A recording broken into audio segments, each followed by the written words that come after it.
যেদিন জাতীয় দল থেকে বাদ পড়লেন ঠিক সেদিনটাকেই বেছে নিলেন লিটন দাস। দেখালেন ফর্মে ফিরলে কতটা ভয়ঙ্কর হতে পারেন তিনি। ৪৪ বলে করেছেন সেঞ্চুরি, এবারের বিপিএল এর প্রথম বাংলাদেশি হিসেবে। সব আসর মিলে দেশীয়দের মধ্যে দ্রুততম শতক। তানজিদ তামিমকে নিয়ে ২ শতাধিক রানের ওপেনিং জুটি। রেকর্ড বইটাকেই ওলটপালট করে দিয়েছেন ঢাকা ওপেনার। তাই তার পক্ষ নিয়ে মোহাম্মদ রফিকের দেয়া দুপুরের বক্তব্য মিলে গেছে। তবে খালেদ মাসুদ আছেন ভিন্ন অবস্থানে।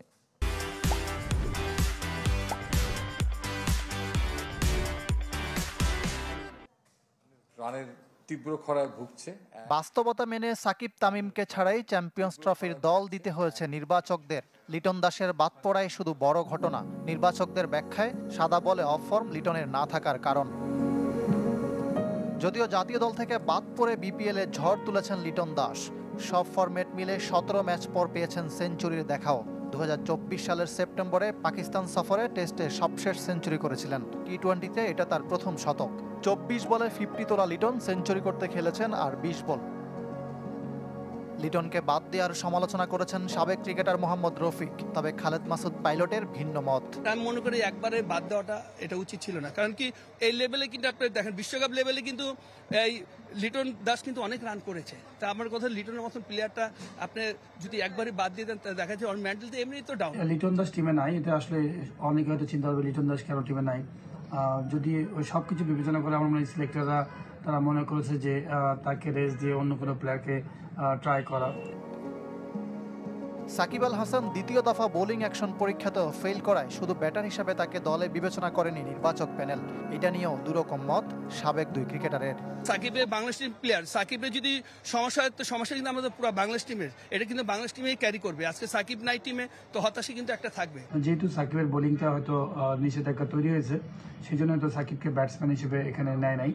আপনি দেখেন ব্যাটিং অর্ডারে যে জায়গাটা আছে খুবই পরিপূর্ণ একটা ব্যাটিং অর্ডার। সাদা বলে ফর্মে ফিরলেন লিটন দাস। চ্যাম্পিয়ন্স ট্রফির দলে কি তবে সুযোগ মিলবে তার? স্কোয়াড ঘোষণা হলেও পরিবর্তনের সুযোগ এখনো আছে। একজনের জাতীয় দল থেকে বাদ পড়ার হতাশা, আরেকজনের চ্যাম্পিয়ন্স ট্রফির দলে সুযোগ পাওয়ার খুশি। হতাশা আর খুশি এক হয়ে রাঙালো বিপিএল এর রাঙিনা। দুর্বার রাজশাহীর বিপক্ষে লিটন দাস আর তানজিদ তামিম ফোটালেন আলোর রেখা। ২৪ বলে লিটনের 50, এক একটা ছক্কায় কেড়েছেন নির্বাচকদের দৃষ্টি। দল থেকে বাদ পড়ার কয়েক ঘন্টা পরই জাতীয় দলের দরজায় নাড়ছেন কড়া। ৩৫ বলে তানজিদ তামিমের হাফ শতক। লিটন তামিমের ব্যাটিংয়ে গরম হয়েছে শীতের সন্ধ্যা, ছড়িয়েছেন মুগ্ধতা।